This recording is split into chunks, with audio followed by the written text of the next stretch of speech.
Hi guys, welcome to Crick Chat with Venkatesh. మన champions trophy team wise అనాలిసిస్లో host nation and defending champion Pakistan గురించి మాట్లాడతాం. Pakistan defending ఛాంపియనా అని మనం మర్చిపోతుంటాం యాక్చువల్గా. ఎందుకంటే లాస్ట్ టైం ఛాంపియన్స్ ట్రోఫీ జరిగినప్పుడు 2017లో, కానీ డిఫీట్ మాత్రం మనకి గుర్తుండే ఉంటుంది. ఆ గాయం ఇంకా పచ్చిగా ఉంది.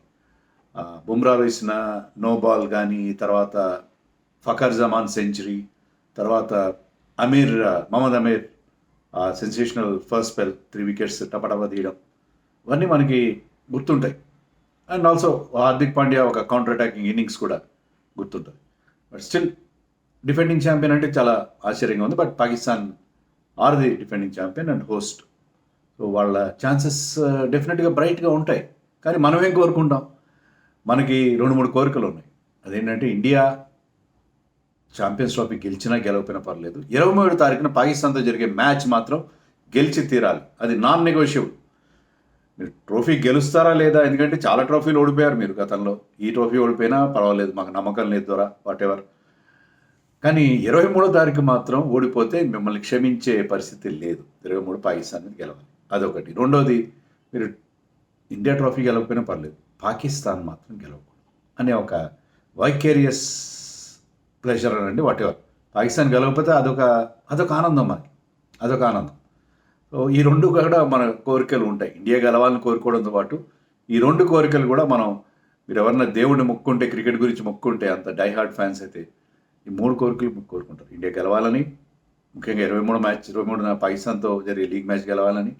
మూడోది, మనం గెలిచిన గెలవకపోయినా పాకిస్తాన్ మాత్రం గెలవకూడదు కదా, అలాంటి కోరికలు ఉంటాయి. బట్ స్టిల్ పాకిస్తాన్కి ఈసారి మంచి ఛాన్సెస్ ఉన్నాయి.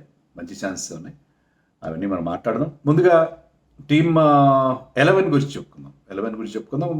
11 కంటే ముందు కూడా వాళ్ళు ఎప్పుడెప్పుడు మ్యాచ్లు ఆడుతున్నారు?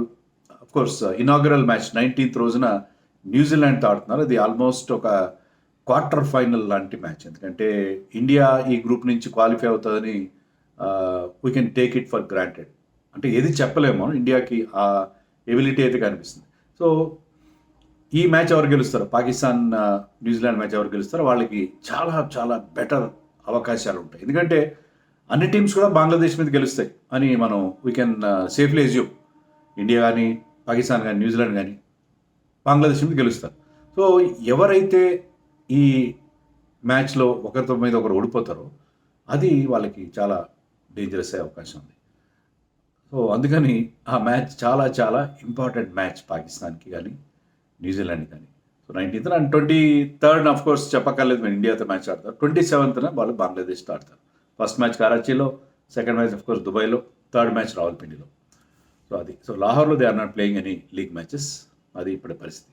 సో కనీసం సెమీఫైనల్కైనా చేరాలి. హోస్ట్ నేషన్ సెమీఫైనల్ కూడా చేరకపోతే అది వాళ్ళకి చాలా పరువు దక్కే పరిస్థితి. మరి ఈసారి చేరతారా లేదా? మరి 11 ఎలా ఉంటుంది? 11 ఎలా ఉంటుందంటే ఫఖర్ జమాన్ అయితే ఓపెన్ చేస్తారు, అతనితో పాటు బాబర్ ఓపెన్ చేస్తారు, లేదా ఉస్మాన్ ఖాన్ అని ఇంకా యంగ్స్టర్ ఉన్నారు, అతను చేస్తారు. చూడాలి. బాబర్ రీసెంట్గా ఓపెన్ చేశాడు, కానీ పెద్దగా ఫామ్లో లేడు అతను. రీసెంట్గా జరిగిన ట్రై సిరీస్లో Babar open along with Fakhar Zaman, left right combination. Number 3లో సౌత్ షకీల్ ఆడతారు, అన్నది లెఫ్ట్ హ్యాండర్. 4లో వాళ్ళ కెప్టెన్ రిజ్వాన్. 5లో సల్మాన్ ఆగా కూడా చాలా ఎక్సైటింగ్ యంగ్స్టర్. రీసెంట్గా సౌత్ ఆఫ్రికా మీద ట్రై సిరీస్లో సెంచరీ చేశాడు. And he can also bowl well. మంచి ఆల్రౌండ్ ఎబిలిటీ ఉన్న ప్లేయర్, బ్యాటింగ్ ఆల్రౌండర్ రాదర్. 6లో కుష్దిల్ షా అనుకుందాం. 6లో 7లో తయ్యబ్ తాహిర్ అని ఒక బ్యాట్స్మెన్ అని ఆడించుకోవచ్చు వాళ్ళు, లేకపోతే ఫహీమ్ అష్రఫ్ అని ఒక bits and pieces all rounder, seam bowling all rounder. పెద్దగా అతని నెంబర్స్ చూస్తే బ్యాటింగ్లో కానీ బౌలింగ్ కానీ గొప్పగా లేవు, కానీ వాళ్ళకి ఆల్రౌండర్ సరైన వాళ్ళు లేరు. షాదాబ్ ఖాన్ లాంటి వాళ్ళు లేరు ఇప్పుడు. సో దానివల్ల అతను నెంబర్ 7లో అతను కానీ తయ్యబ్ తాహిర్ కానీ ఆడే అవకాశం ఉంది మనకి. కోర్స్ నెంబర్ 8లో షాహిన్ అఫ్రీది ఆడతాడు. నెంబర్ 9లో నసీం షా. 10లో హారిస్ రౌఫ్. 11లో వాళ్ళ lone spinner, specialist spinner Abrar Ahmed అని మనం అనుకుంటాం. సో ఇది వాళ్ళ ఇంకొక 2 పేర్లు ఆల్రెడీ చెప్పాను, ఉస్మాన్ అండ్ తయ్యబ్ తాహిర్ చెప్పాను. మహమ్మద్ హస్నైన్ అనే ఒక ఫాస్ట్ బౌలర్ కూడా ఉన్నాడు వాళ్ళ టీంలో. బట్ ఓవరాల్గా ఏంటంటే ఇది పరిస్థితి. 11 ఇలా ఉండే అవకాశం మనకు అనిపిస్తుంది. బాబర్ ఓపెన్ చేస్తారా, లేకపోతే ఉస్మాన్ ఖాన్ ఓపెన్ చేస్తారా అనేది చూడాలి. ఉస్మాన్ ఖాన్ ఓపెన్ చేస్తే ఫహీమ్ అష్రఫ్ కానీ, తయ్యబ్ తాహిర్ కానీ టీంలో ఉండే అవకాశం లేదు. సో అది కొన్ని స్లాట్స్ విషయంలో వాళ్ళకి కొంత కన్ఫ్యూజన్ ఉంది. మరి ఏం చేస్తారో చూడాలి. ఓకే. మరి వీళ్ళకి విజయావకాశాలు ఎలా ఉన్నాయి? ఫస్ట్ అండ్ ఫార్మోస్ట్ ఏంటంటే వాళ్ళకి ప్రధానమైన స్ట్రెంత్ ఏంటంటే హోమ్ అడ్వాంటేజ్. హోమ్‌లో చాలా రోజుల తర్వాత ఐసీసీ ట్రోఫీ వాళ్ళు చాలా మోర్ దెన్ దశాబ్దం పైగా ఐసీసీ ట్రోఫీ హోస్ట్ చేస్తున్నారు. చాలా చాలా రోజుల తర్వాత. సో, ఆ అడ్వాంటేజ్ వాళ్ళకుంటది. క్రౌడ్ సపోర్ట్ ఉంటది. పిచెస్ ఐసీసీ టోర్నమెంట్ అయినప్పటికీ ఆ పిచెస్ చేసేంత లోకల్ గ్రౌండ్స్‌మెనే కదా! వాళ్ళ టీమ్‌కి అనుకూలంగా అంటే వాళ్ళకి పేస్‌కి అనుకూలంగా కావాలి. ఫ్లాట్ వికెట్ కావాలి. ఫ్లాట్ స్పిన్నర్స్ పెద్దగా లేరు వాళ్ళని. స్పిన్ ట్రాక్స్ అయితే చేసుకోరు. సో, వాళ్ళకి అనుకూలమైన ట్రాక్స్ అయితే చేసుకుంటారు. క్రౌడ్ సపోర్ట్ ఉంటది. ఆ గ్రౌండ్స్‌తో ఆ ఫెమిలియారిటీ అక్కడ యాంగిల్స్ చాలా ముఖ్యం. ఎప్పుడైనా మీరు ఆడుతున్నప్పుడు మీకు ఆ పిచ్ ఫెమిలియారిటీతో పాటు యాంగిల్స్ ఈ గ్రౌండ్ సైజుని బట్టి ఏ యాంగిల్ కొడితే మనకి బౌండరీ వస్తది. ఏ యాంగిల్ కొడితే మనకి సింగిల్ వస్తది అనేది తెలుస్తది. సో, ఆ లోకల్ నాలెడ్జ్ అనేది ఆ స్థాన బలం చాలా ఇంపార్టెంట్ వాళ్ళకి. అది main advantage. Definitely main advantage. రెండోది ఏంటంటే బౌలింగ్‌లో they are very strong. Particularly pace బౌలింగ్‌లో Shaheen Afridi, Haris Rauf, Naseem Shah probably one of the most potent very very strong pace bowling attack. ఉన్న అన్ని టీమ్స్‌లోకి one of the strongest pace bowling attack ఉంది వాళ్ళకి. ఎందుకంటే వాళ్ళ ముగ్గురి పేస్ ఉంది. ఒక లెఫ్ట్ ఆర్మర్ చాలా టాల్ లెఫ్ట్ ఆర్మర్ అతను Shaheen Afridi. Naseem Shah youngster he runs in hard and also bowls well with the new ball. And Haris Rauf is always good at the back ఎండ్‌లో చాలా మంచి బౌలింగ్ వేస్తాడు. అతనికి లీగ్స్‌లో కూడా చాలా ఎక్స్పీరియన్స్ ఉంది. సో, వాళ్ళు ముగ్గురు కూడా చాలా చాలా ఎఫెక్టివ్. వాళ్ళ పేస్‌తో పాటు ఆ స్కిల్ లెవెల్ కూడా ఉంది వాళ్ళకి. సో, డెఫినెట్‌గా అందులోనూ వాళ్ళ హోమ్ కండిషన్స్‌లో ఆడుతున్నారు కాబట్టి వాళ్ళ పేస్ అటాక్ వాళ్ళకి ప్రధానమైన అడ్వాంటేజ్. మూడోది ఏంటంటే they always does well in ICC trophies. మామూలుగా బైలాటరల్‌లో తేలిపోతారు వాళ్ళు. బైలాటరల్స్‌లో మొన్న ట్రై సిరీస్‌లో కూడా ఓడిపోయారు వాళ్ళు. న్యూజిలాండ్‌తో 2 సార్లు ఓడిపోయారు. బట్ ఐసీసీ టోర్నమెంట్ వచ్చేసరికి that brings the best out of them. మనం చూసాం కదా! అంటే ఈ మధ్య మన టీ20 వరల్డ్ కప్‌లో గానీ, అంతకుముందు వన్‌డే వరల్డ్ కప్‌లో గానీ బాగా పెర్ఫార్మ్ చేయాలి. కానీ అంతకుముందు చూసుకుంటే ఛాంపియన్స్ ట్రోఫీ గెలవడం అయితేనేమి, లేకపోతే ఈవెన్ టీ20 వరల్డ్ కప్ గెలవడం, వన్‌డే వరల్డ్ కప్ ఒకసారి అంటే చాలా రోజులైంది గెలవడం.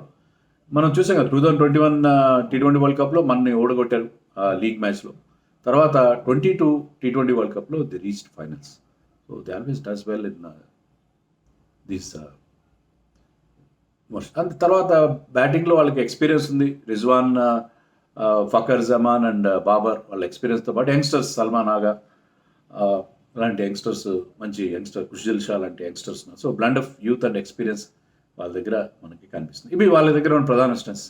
వీక్‌నెస్‌లు బోలెడన్ని ఉన్నాయి. వీక్‌నెస్‌లు మెయిన్ అంటే మనం హోమ్ అడ్వాంటేజ్ చెప్పుకున్నాం.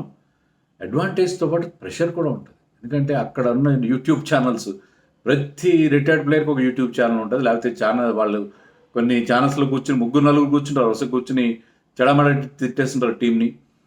రకరకాల వాళ్ళ ఎజెండాలతో వస్తారు. అక్కడ జనరల్‌గా కూడా చాలా యూట్యూబ్ ఛానల్స్ ఉన్నాయి. చాలా మీడియా రియాక్షన్ చాలా టూ మచ్‌గా ఉంటది. పాలిటిక్స్ ఉంటాయి. సో, ఎవరైనా ప్లేయర్ ఫెయిల్ అయితే అతన్ని పూర్తిగా అణగదొక్కడానికి కూడా చాలా ప్రయత్నాలు చేస్తారు. సో, చాలా ప్రెషర్‌లో ఉంటారు వాళ్ళు. హోమ్‌లో ఆడుతున్నారు అందులోను. క్రౌడ్ నుంచి కూడా వాళ్ళకి నెగెటివ్ రియాక్షన్ ఉండే అవకాశం ఉంది. సో, మన ఇండియన్ క్రౌడ్ ఎలా ఉంటారో వాళ్ళు అలాగే ఉంటారు. బాగా ఆడితే ఆకాశానికి ఎత్తుతారు. బాగా ఆడకపోతే చాలా చాలా క్రిటిసైజ్ కూడా చేస్తారు. సో, ఈ ప్రమాదం అయితే ఖచ్చితంగా వాళ్ళకి కనిపిస్తది. సెకండ్ థింగ్ ఏంటంటే మొన్ననే హోమ్‌లో ఈ ట్రై సిరీస్ పెట్టుకున్నారు. వాళ్ళకి మంచి ప్రాక్టీస్‌గా ఉండదు. దాంట్లో న్యూజిలాండ్‌తో 2 సార్లు ఓడిపోయారు. న్యూజిలాండ్ లాంటి టీమ్ చేతిలో 2 సార్లు ఓడిపోవడం అఫ్‌కోర్స్ సౌత్ ఆఫ్రికాతో ఆడిన మ్యాచ్‌లో 350 ఎంతో చేంజ్ చేశారు. అది బాగానే ఉంది కాన్ఫిడెన్స్. అక్కడ రిజ్వాన్ సెంచరీ చేశాడు. సౌషేకిల్ సెంచరీ చేశాడు. బాగానే ఉంది. సల్మాన్ ఆగా సెంచరీ చేశారు. కానీ వాళ్ళు న్యూజిలాండ్‌తో ఫైనల్‌లో ఓడిపోయారు. అంతకుముందు లీగ్ మ్యాచ్‌లో కూడా ఓడిపోయారు. సో, వాళ్ళకి డెఫినెట్‌గా అది చాలా డిమారలైజింగ్ ఎఫెక్ట్ ఉండే అవకాశం ఉంది. తర్వాత టీంలో ఆల్రౌండర్స్ లేరు. ఆల్రౌండర్స్ కొరత మీకు క్లియర్‌గా కనిపిస్తుంది. అంటే ఒకప్పుడు షాదాబ్ గానీ, మహమ్మద్ నవాజ్ లాంటి వాళ్ళు ఉండేవాళ్ళు. ఇప్పుడు లేరు కదా వాళ్ళు. వాళ్ళని ఇప్పుడు కన్సిడర్ చేయట్లేదు కాబట్టి. సల్మాన్ నాగా, Khushdil Shah they are batting allrounders. వాళ్ళు ఫోర్త్ బౌలర్ స్లాట్‌ని వాళ్ళిద్దరు కలిసి ఫిలప్ చేయాలి. అది కూడా కొంచెం అంత ఎఫెక్టివ్ కాదు. అలాగే స్పిన్ కూడా వాళ్ళకి వీక్‌నెస్ ఉంది. స్పిన్ వీక్‌నెస్ ఉంది. స్పిన్‌లో ఓన్లీ ఒకే ఒక జెన్యూన్ స్పిన్నర్‌తో వెళ్తున్నారు. స్పెషలిస్ట్ స్పిన్నర్‌తో అబ్రార్ అహ్మద్. అతను కూడా అంత గొప్ప స్పిన్నర్ ఏం కాదు. సో, స్పిన్‌లో కూడా వాళ్ళకి అంత ఎక్స్పీరియన్స్ లేకపోవడం చూస్తాం. తర్వాత బ్యాటింగ్‌లో డెఫినెట్గా వీక్నెస్. బాబర్ లాస్ట్ టైం ఎప్పుడు సెంచరీ చేశాడు? ఆగస్ట్ 2023లో సెంచరీ చేశాడు వన్డే ఫార్మాట్లో. ఎవరి మీద చేశాడు? నేపాల్ మీద చేశాడు. బాబర్ మీద ఏదో ట్రోలింగ్ జరుగుతుంటుంది కదా, చిన్న టీమ్స్ బ్రహ్మాండంగా ఆడేస్తాడని. సో అదని కాదు, కానీ ఆ తర్వాత 3-4 50s ఉన్నాయి. ప్రతిసారి స్టార్ట్ తీసుకుంటున్నాడు, దాన్ని కన్వర్ట్ చేయలేకపోతుంది. He is going through a horror. Babar has great talent, కానీ ఎందుకనో అతను ఆ ప్రెషర్ ఉందో లేదా మరి ఏంటో, అక్కడ అతని మీద ఉన్న ప్రెషర్ ఏంటో కానీ కంటిన్యూస్గా అక్రాస్ ఫార్మాట్స్ ఫెయిల్ అవుతున్నారు. అది వాళ్ళని బాగా హర్ట్ చేస్తుంది. Rizwan of course is consistent enough. Rizwan బాగానే ఆడతాడు. ఫకర్ జమాన్ కూడా చాలా రోజుల తర్వాత T20 వరల్డ్ కప్ తర్వాత పక్కన పెట్టేసినట్టున్నారు. మళ్ళీ తీసుకొస్తే ఒక 80 చేసినట్టున్నాడు. మన ట్రై సిరీస్లో ఒక 80 ఒక 40 చేశాడు. Good that is back in form. మన మీద బాగా ఆడతాడు అతను. Saud Shakeel is great talent no doubt, but బ్యాటింగ్లో ఇన్ఎక్స్పీరియన్స్ ఉంది. తర్వాత డెఫినెట్గా ల్యాక్ ఆఫ్ రన్స్ కూడా మనకు కనిపిస్తున్నాయి. సో బ్యాటింగ్లో వాళ్ళకి ఆ వీక్నెస్. ఫీల్డింగ్లో కూడా వాళ్ళు ఆల్వేస్ వెరీ వీక్. ఫీల్డింగ్లో ఇంపార్టెంట్ క్యాచ్లు వదిలేస్తారు. గ్రౌండ్ ఫీల్డింగ్ కూడా they are not a very good fielding side.